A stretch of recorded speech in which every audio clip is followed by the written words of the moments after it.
Revelações da ciência sobre os mistérios da vida.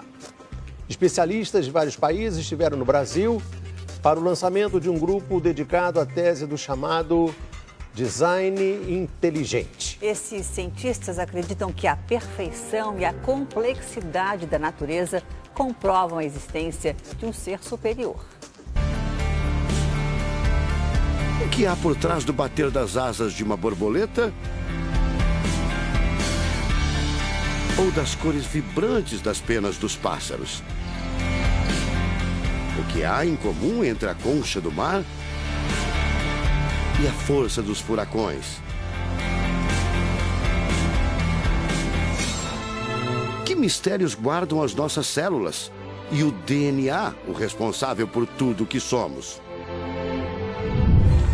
Os homens reunidos nesta sala são os principais nomes de um ramo da ciência que pretende responder questões como estas. Ao contrário do que a gente apregoou por 150 anos, há evidências de inteligência na vida e no universo. Eles são estudiosos do chamado design inteligente, uma linha de pesquisa que acredita que a complexidade da vida e a perfeição da natureza comprovam a existência de um ser superior. A vida foi feita pronta, o universo foi feito pronto, planejados por um ser extremamente inteligente, com design, com arte, com perfeição. E revolucionou os Marcos Eberlin coordena o Núcleo de Pesquisa em Ciência, Fé e Sociedade, recém-inaugurado por uma das maiores universidades de São Paulo, em parceria com instituições americanas. Outro defensor do design inteligente é o doutor em bioquímica e professor americano Michael Behe.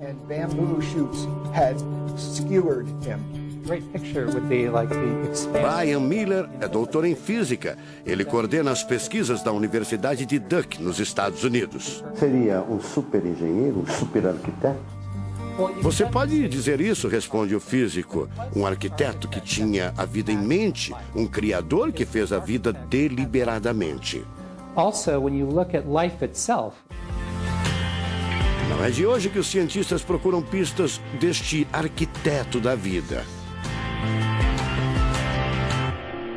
Galileu Galilei, o célebre físico e astrônomo italiano, disse há mais de 400 anos que a matemática é o alfabeto com o qual Deus escreveu o universo. A matemática se dedica a provar que tudo no universo segue uma lógica. Mas foi ainda antes, na Idade Média, que outro italiano, Leonardo Fibonacci, decifrou parte deste alfabeto.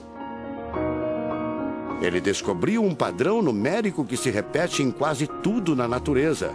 Em homenagem a ele, o padrão passou a ser conhecido como sequência de Fibonacci, uma sequência lógica de números que pode ser expressa em formas geométricas. Em cada quadrado, a gente consegue construir arcos, são aquelas linhas tortas, né? A gente consegue ligar um arco com o outro. Quando você liga um arco, um outro arco, um outro arco, um outro arco, um outro arco, e vai seguindo um outro arco, pensando no próximo quadrado, um outro arco. Essa aqui é uma figura que é uma espiral, chamada espiral de Fibonacci. E essa espiral aparece em diversos lugares do nosso cotidiano. Aparece, por exemplo, na nossa orelha. O formato da nossa orelha é exatamente essa espiral. Uma coisa interessante, aparece no nosso rodamuinho do cabelo aqui. É o mesmo formato que aparece aqui. Que é o mesmo formato que aparece naquela concha do mar, tal do Nautilus, né? Que é o mesmo formato que aparece nas estrelas do universo. Que é o mesmo rodamuinho que forma quando tem um furacão. A sequência de Fibonacci foi encontrada também nas ondas do mar, nas pétalas das rosas, na distribuição das sementes do girassol e até nos hexágonos da casca do abacaxi. Mais uma comprovação matemática da existência de uma mente inteligente por trás da criação seria o chamado número de ouro, ou proporção áurea, representada pela letra Φ. O número de ouro, também representado pelos dígitos 1,618, está presente na construção de uma das obras mais importantes da antiguidade, o Partenon.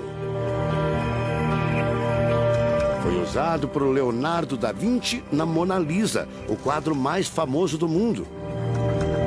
Essa regra do número áureo, ela vem, né, aparece no Fibonacci e aplica um monte de situações. E é legal que os gregos percebiam isso, eles associavam isso muito com a ideia de perfeição. Ele está presente nas asas das borboletas e até nas medidas do corpo humano. Se você pegar a sua altura e dividir pela distância do seu umbigo até o chão, vai dar aproximadamente 1,6. Um φ. Vai dar um φ também. Se a gente abre os braços, né, calcula a distância da ponta de um dedo até a ponta do outro dedo. Então vai ser desse dedo maior aqui, no dedo médio, até chegar ao dedo médio. Se eu pegar essa distância e dividir pela distância desse dedo até esse ombro aqui, vai dar 1,6 de novo. De tudo na natureza, o que mais impressiona os cientistas são as células, a chamada unidade básica da vida. São as menores partes que compõem os seres vivos, vegetais ou animais. O corpo humano é formado por cerca de 100 trilhões de células que dão origem a tecidos e órgãos. We cannot be accidentally caused. Life is not an accident. O americano Douglas Axie estuda biologia molecular há mais de 25 anos. Ele garante: não existe a mínima possibilidade de a vida ser um acidente, um acaso da evolução do planeta. Para ele, as células são complexas demais e só podem ter sido criadas, de propósito, por um ser inteligente. Literally machines that are made out of molecules. Dr. Michael Behe concorda. Ele compara a célula a uma fábrica repleta de máquinas e veículos. Ela produz e troca com as células vizinhas os elementos fundamentais à vida. Tudo coordenado por uma espécie de computador central, o chamado DNA. Você já deve ter ouvido falar dele.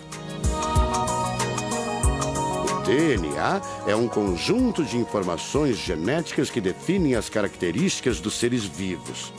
Entre os humanos é o DNA que informa o sexo, a cor da pele e do cabelo e o formato do rosto, entre outras coisas. São 6 bilhões de informações condensadas numa estrutura microscópica extremamente eficiente. O presidente da Sociedade Brasileira do Design Inteligente considera o DNA o mais avançado código de que se tem notícia. A gente tem a molécula de DNA como um modelo. Por quê? Porque quando a gente descobriu essa molécula, a gente viu que é uma molécula fantástica, maravilhosa. E ali evidências e mais evidências de que uma mente inteligente projetou a vida.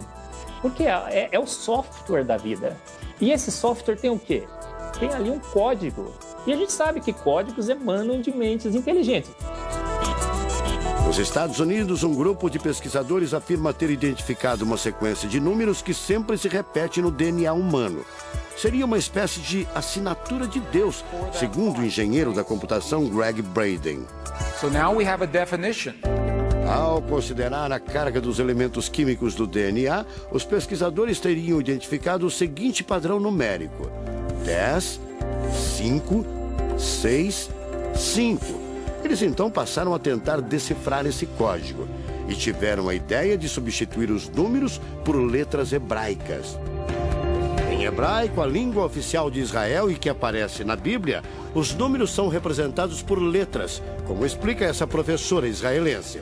A escrita hebraica é muito antiga. Já tem textos escritos 1000 anos antes da Era Comum. E nesta época ainda não inventaram o sistema decimal dos números que usamos agora.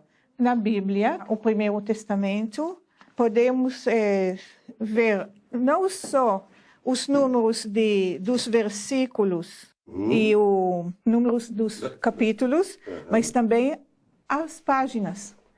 A contagem das páginas está feita em letras e não em números. A sequência numérica 10, 5, 6, 5 foi transcrita para as respectivas letras em hebraico: Yud, Rei, Vav, Rei. Veja o resultado. A sequência corresponde à palavra Javé, ou Deus, em hebraico. Apesar de todo o avanço da medicina, cerca de 90% das informações genéticas ainda são um mistério. O professor Eberlin diz que as descobertas científicas trazem implicações sérias para toda a humanidade. Mas cada vez mais reforçam os argumentos de quem acredita no design inteligente, a assinatura de uma força superior. A gente vai ter que entregar essa informação para a filosofia e para a teologia. E a gente agora, como bons filósofos e teólogos que todos somos, a gente vai colocar a nossa filosofia e nossa teologia em cima desse dado científico e optar pela melhor opção. Eu, óbvio, acho que a melhor opção é Deus. Como gente, a gente tem esse direito, né, de especular em cima da descoberta científica de que uma mente inteligente orquestrou o universo e a vida.